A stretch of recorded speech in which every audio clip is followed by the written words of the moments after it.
Welcome to your ultimate guide to making gut-friendly meat tea and how to can it. What it is, how to make it, what's in it, what makes it gel, does it even matter, and how do you can it? We're gonna geek out for a little bit so we can learn all the things that this animal tea can offer us. We're gonna be making this animal tea 4 different ways and learning 2 different ways to can it. Let's be real, you clicked on a 20-something minute video. This is more than a simple how-to. This is also a why you wanna. There's some chit chat, but I assure you, none of it's idle. I'll admit, I come at this with a bit of a different perspective than most canners. As an avid pursuer of gut health, there are few things more rewarding than making bone broth that's gelled thicker than my thighs. And no decision more difficult than to can it, knowing I'm gonna lose that gel quicker than a New Year's resolution. In preparing for this video, I did some experimenting. A lot of experimenting. I was on a mission to figure out a way to can broth that's still gelled. I tried all of these different combinations with all different weights and different types, different cuts of meat, and I have discovered one thing that you have to have in order to get it to really gel in the jar without having a ton of stuff in there. Overall, I tried 11 different combinations, and I ended up with 3 that gelled.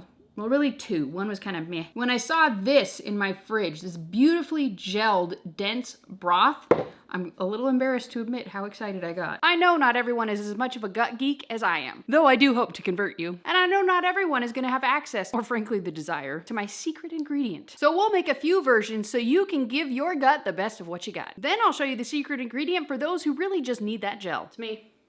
Totally me. But I had to figure out what makes this meat tea so powerful, and is it all lost if it can't hold its shape? So I tapped into my secret superpower known as the ADHD hyperfixation. Remember, I'm not a nutritionist or a scientist. I'm just a geek with Google who loves to learn, and I encourage you to do the same. Everything we talk about today and in every video is based on my understanding and research. If I do get something wrong, I'd love to learn in the comments section below. We're gonna be focusing all of our energy today on chicken broth. It's my favorite and almost like a carnivore coffee. And I find it to be best for gut health, which is kind of my main obsession. There is an important distinction between meat broth and bone stock. That's wrong.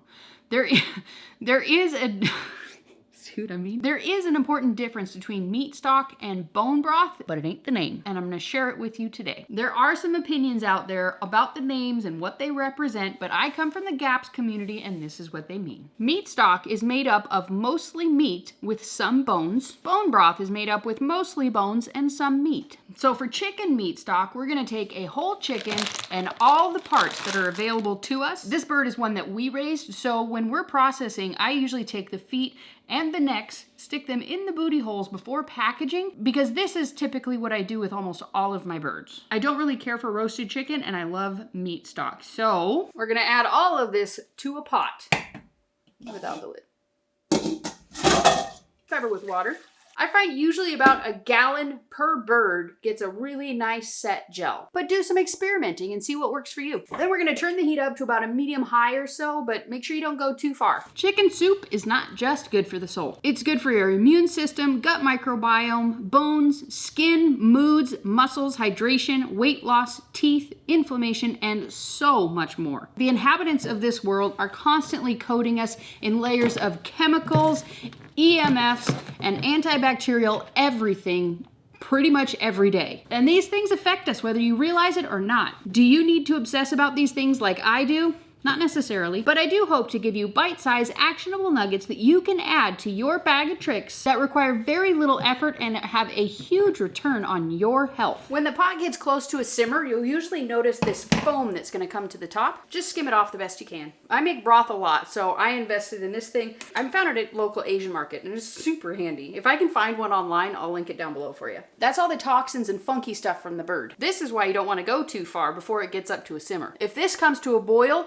all of this is gonna get reabsorbed back into the liquid and you won't be able to scoop it off. Once all that foam is scooped off and we're at kind of a light simmer, now's the time to add 1/4 cup of salt per gallon of water. Doesn't have to be exact. That might seem like a lot, but it's really not. That's pretty normal. I let this simmer very, very lightly for 1 to 3 hours or even longer depending on your preferences. Don't let it boil. Welcome to the Fermented Homestead. If we haven't met before, hey, my name is Anna and I bring you along for my gut healing shenanigans as we fill our pantry and learn the skills we we weren't lucky enough to have passed down to us. If you're having a good time, maybe think about hitting that thumbs up button. It really helps us out a lot and helps others find us too. We're getting a little geeky in this video, but I'm just scratching the surface of this stuff. So I'm planning a much more detailed deep dive in a future video. I hope you'll stay tuned. When the time is up, we're gonna fish this bird out of the pot. We're gonna let this cool on the counter and then pop it in the fridge. I don't usually can this meat stock, but you totally can. The benefits of the meat stock versus the bone broth, in my experience, it has a much lighter, but a more complex flavor. Once it sets, it typically has a much thicker gel and is friendlier to anybody with histamine issues or a troubled poop chute. Admittedly, the main reason I don't can this gelatinous goop is because it loses most of its glorious gel. First things first, that elephant needs some attention. Let me try to use this yarn so I can explain it to you the best I understand it. At its simplest level, yarn is made up of these tiny little fibers that are then wound together in a particular way to give it strength. So how does this yarn relate to broth? Gelatin is the cooked form of collagen, sort of like water and steam. As you slowly simmer all the parts, the proteins are broken down into the water. And through the dance in a lightly simmering pot, these bits or amino acids come together and wind up one direction. Then they make friends and wind up together going the opposite direction. Get enough of these together and somehow these all create a gelatin matrix. There are 18 different amino acids that come together to make these long strings that are constantly moving around. As the liquid cools, they lose the ability to move and they form that prized gel. If you overcook it, like what you do in canning, those little bits get chopped up and it's not happening the way it's supposed to happen. And they lose their ability to maintain a matrix. Need better scissors. But does that really mean that all the benefits vanish too? I've spent dozens of hours trying to answer this question, poring over tons of articles, studies, and videos, and I couldn't definitively find squat. I found plenty of articles and opinions, but nothing absolute. Time was up and I had to make this video, so I had to come to my own conclusions with the information I have. If y'all can direct me to the information I'm looking for, I would greatly appreciate it. I do mean studies, not opinions. When you take in gelatin, your body doesn't just pick it up as is and stick it where it belongs in your body like a jar on a shelf. Your gut, with the help of all the friends and enzymes, will break it down to its most basic part, amino acids. And then it's absorbed into your intestines and sent wherever your body wants it to go. Simply put, I do believe there's some diminished returns on a broken gelatin matrix. Those with sensitivities or doing a healing protocol might benefit from the extra healing properties that are available within the matrix. But I don't think it's anything to cry about as much as I did before researching this video. From now on, I will be canning some and keeping it fresh in the fridge. Usually I put this meat in soups, casseroles, chicken salads, or my recent favorite, carnivore pizza with a chicken crust. But despite what you might believe, this is flavorful, moist, and delicious if you put the salt in it. It's kind of gross if you don't. For bone broth, I usually save up a few of these in Ziplocs in the freezer, and when I'm ready to make it, add them to a pot and cover them with water. Turn the heat up and wait, but don't go too far. While that's coming up to temperature, let's chat about what's in this amazing stuff as we prepare the way that most people typically make bone broth. And it's usually free. In my opinion, the main heroes in this animal tea are the amino acids and the minerals. Amino acids are always referred to very vaguely as the building blocks of protein. They're just the lint in the yarn we talked about earlier. There are 20 different amino acids and each one does their own special somethings, and a lot of them. We need all 20 of those amino acids, but our body can only make 11 of them, which means we have to take in the other 9 through our diet, making them essential amino acids. Yeah, my oven could be cleaner, but I have ADHD, not OCD. I may not have a spotless oven, but you bet your booty, I can have 5 simultaneous thoughts while stating one sentence and forgetting which one actually came out of my mouth. How's that for a superpower, eh? I feel urged to point out that while our bodies can manufacture those 11 amino acids, not all guts are strong enough and capable enough to make all we need. So many of those 11 are considered conditionally essential, meaning that when we're stressed out, sick, or just live in a toxic world, we need to help our gut gremlins out by taking in some extras through our diets, by bone broths and other foods. This will help our bodies function and repair better. Once this broth has warmed up, we're gonna go ahead and skim the top just like we did with the meat stock. Typically doing it this way, you don't get as much because it's already come out in the meat stock process. Then we're gonna add in 1/4 cup of salt and 1/4 cup of apple cider vinegar. per gallon of water. So I did 1/8 of a cup. The vinegar is gonna help us to break down these bones.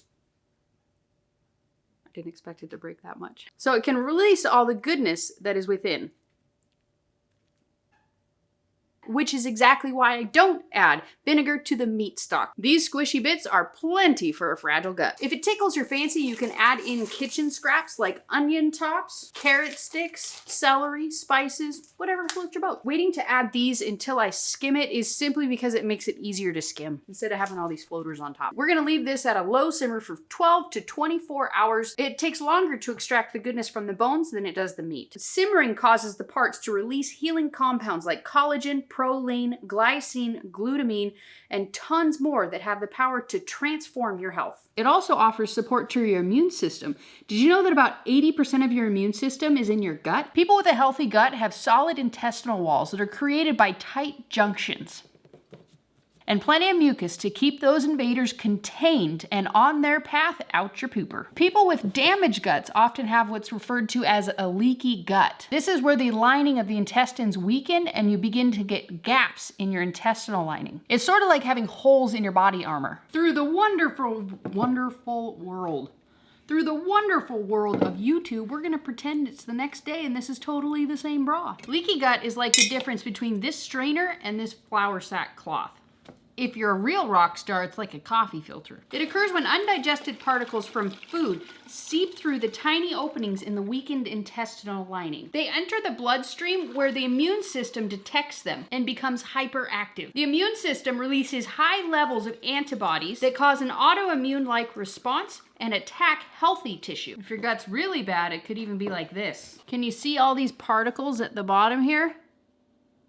That's like leaky gut. This increases inflammation and leads to dysfunction all over. If you have a particularly sensitive gut, need extra healing, or have histamine issues, you might want to think about having more meat tea than bone tea. Stock and broth are among the most beneficial things that you can consume to restore gut health and in turn your immune system. Just some bellies require an extra level of care and deeper healing. Just for clarification, when I am actually straining these, I prefer this because it lets more minerals into my broth. Just clarifying. This was just for an example. We're gonna wait for these to cool off and then pop them in the fridge. Once it's cooled, the fat on top is gonna solidify, and that's gonna make it much easier to remove. It's not required, but the fat can get pretty funky if you can it and then let it sit on the shelf for a while. It kind of oxidizes and gets rancid. But this stuff is perfect to use in your cooking right now. Not at the second, just, put it in a dish. Ignore the different pan. This is YouTube, not Food Network. I baked this off earlier for an easier flow. It also boosts detoxification. Our body does have the ability to detoxify itself from heavy metals and toxins. But in today's world, we're constantly bombarded with environmental toxins, pesticides, artificial ingredients, chemicals, antibacterial, everything, and damaging EMFs and signals of all sorts, making it really hard for our body to keep up with this level of poisoning. Bone broth contains potassium and glycine to support both cellular and liver detoxification. It can also boost detoxification by providing sulfur and glutathione, which the liver uses to tag toxins for destruction. Glutathione helps to eliminate fat-soluble compounds, especially heavy metals like mercury and lead. This is so much harder to take apart than the boiled one, which like to hang out in our fat stores and slowly poison us. Bone broth is a powerful aid to your detoxification pathways by helping your poop and your stressed out liver to get rid of toxins. These roasted chickens are perfect to save up a few carcasses, and you're gonna get a much deeper roasted chicken flavor. You can even use the rotisserie chickens if that's all you have access to. But I do recommend taking these apart while it's still warm. Can you start to see why your doctor and your mama prescribed this stuff? Put the bones in an Instant Pot, add 1/4 cup of apple cider vinegar, any seasonings or scraps, top off with water to cover, but not above the max line. Close the lid and set to seal. High pressure for 2 hours. Low pressure for 3. When it's done, just do what we did with the other broth. On to canning. This video is part of 2023 Canuary, a month-long collaboration hosted by the amazing Lisa over at Sutton's Days and partially sponsored by 4 Jars Canning Company. But I'm sure you knew that was coming. We're getting to the end, so if you don't know what Canuary is yet, I will link the playlist for you down below, and you gotta get caught up. Make sure you give your 2 cents in the comment section below of every video in the playlist. There are weekly comment-based giveaways, including gift cards, a Presto canner, and an All-American canner. I'm going to include a custom link down below and in the first pinned comment that will take you right to 4 jars, and you can enter the code Fermented10 to get an extra 10% off your order and free shipping on all orders over $50. I'm gonna link all the other channels in the description box down below. Make sure you go check them out and subscribe. Their channels are like your personal video library that's gonna teach you everything you ever wanted to know in the kitchen. But patience, Grasshopper, those videos are still gonna be there at the end, so there's no reason to hurry. While our broth is over there on the stove warming up, let me share with you my secret ingredient. Chicken feet. This one's at room temperature, so ignore that. These Tootsies have some of the most incredible collagen and gelatin in the whole chicken. You might be able to find them on feetfinder.com, but generally I find them attached to any chicken I might be butchering. And they are a lovely accompaniment to a mean rooster soup. And if you don't have your own chickens, you might be able to sweet talk your butcher, but generally you can find it almost any day of the week at your local health food store. And I've been able to show that this is the only thing capable of making a canned broth, or stock, super duper thick. I ran out of daylight yesterday and had to save the canning process for today, otherwise it would have looked super weird. I found that putting 2 of these in a quart-sized jar makes a perfect gelled broth, and it tastes like kind of a mild chicken broth. This isn't gonna be your overpowering, deep, rich umami type of broth. It's much more just about the gut healing benefits of the gelatin. It still tastes like chicken broth, it's just kind of mild. You could add other things to it if you wish, like onion peels, stuff like that into the jar. You can also use 1 foot and 1 neck. That'll get you a pretty good result, but not as good. In my experience, 1 drum doesn't work, 1 thigh doesn't work, and 1 wing set doesn't work. You gotta have 2, and in my opinion, it's kind of not worth it because then you're just raw packing chicken. This is all you gotta do. Don't blink or you'll miss it. 2 feet in a quart-sized jar, a heaping teaspoon of salt. We are making broth, so it's gonna be a little more salty than the other kinds. I really just didn't think this through. I need to wash my hands. And top it off with water to the 1-inch line. That's the bottom of this line right here. And just be careful with the feet, fiddle with them, just make sure they fit inside the jar properly. Some are bigger than others. And these are technically bone-in chicken, so these need to process for the full 75-minute proper canning cycle. No broth time here, honey. Is that not the easiest way to make a nice canned gelled broth that is shelf stable? I highly encourage you to take this and play with it. One thing I'd really like to try is if I have a bone broth that doesn't set properly, I'm gonna try adding it to this instead of the water. I think that would be a great idea. You can play with the different parts and pieces that you put in here. Maybe you'll get a better result than I did. To avoid repetition, I'm gonna show you the process with the broth. Since this is raw meat and we're about to bring out some broth that has a much shorter canning time. Clean up, everybody do your share. Now it's time to set up our canning station. Once the broth is hot, we'll want to be ready. Get our canner on the stove with the correct amount of warm water for my particular canner. More clean jars than you think you're gonna need, or whatever's gonna fit in your canner. A nice clean plate to keep your tools on. A canning funnel. And I like to use a glass Pyrex measuring cup instead of a ladle. It's so much faster, so much easier, and it hooks right on the side of the pot. Paper towels, vinegar, rings, and of course, these beautiful 4 jars canning lids. Link and a 10% off discount code down below. When you're canning broth, it's usually recommended that you warm it up first. So that's what we did. And this, I have to point out, this is warm, not scorching, screaming hot. I don't want to crack my jars. 1-inch headspace. Wipe the rim with this paper towel that has vinegar on it. And top with a 4 jars canning lid. Ring on there, and you're gonna tighten it fingertip tight, which I find is as tight as I can get it with these 3 fingertips. They're like built-in torque wrenches. And into the Goldilocks canner. Not too hot, not too cold. Then check the lid to make sure the seal's good. Make sure this thing toggles up and down. Make sure you can see through the vent pipe right here. Put it on the canner and crank the heat. When this pops, this is gonna start spewing steam. And when you can see a massive stream of steam, we're gonna set our timer for 10 minutes.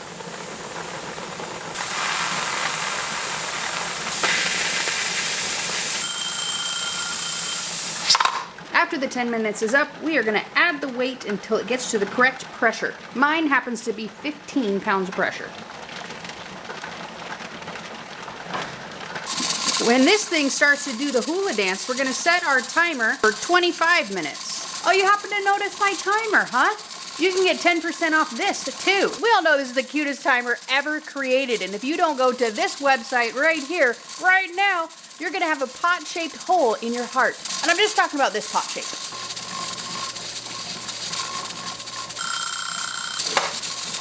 Turn it off and walk away.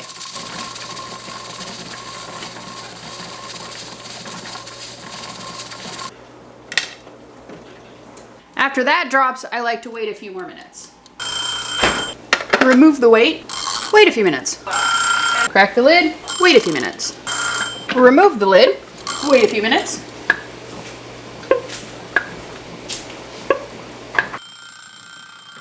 Now we can start taking out our beautiful gut healing jars.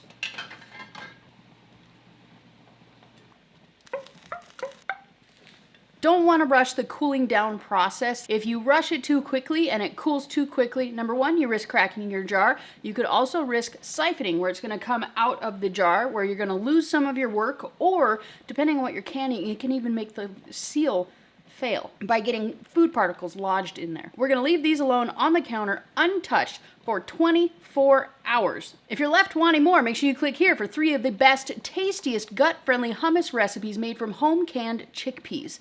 Peace out, sauerkraut.